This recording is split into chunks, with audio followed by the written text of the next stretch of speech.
Be ready. 5 seconds.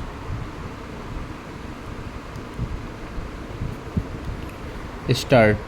But according to the medical evidence, injuries on PW2 were caused on the evening previous to the morning of June 24. This takes away the basis on which he was accepted by the trial court and the High Court as an eyewitness, notwithstanding his proclivity to mix up falsehood with truth.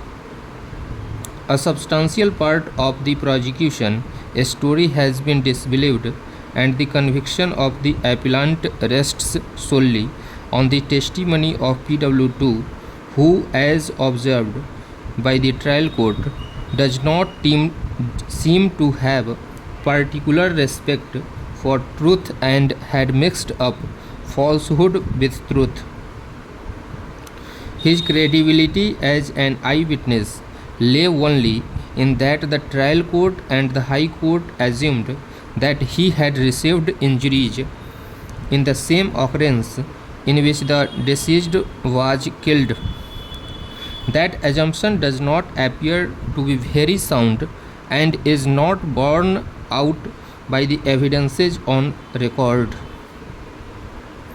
The defense plea that PW2 had received the injuries on the evening of June 23 and not in the morning of June 24th gains credence from the fact that an incident between the two sides had admittedly taken place on the evening of June 23, 1995. In the face of this admitted position and the medical evidence, it is difficult to accept that the injuries found on the person of PW2 were received by him in the morning of June 24th. From this, either of two inferences would logically follow. 1.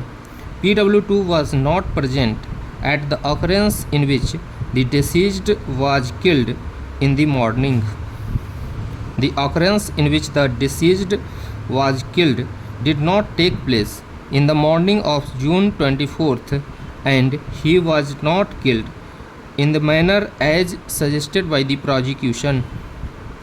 Both the inferences are equally damaging to the prosecution case.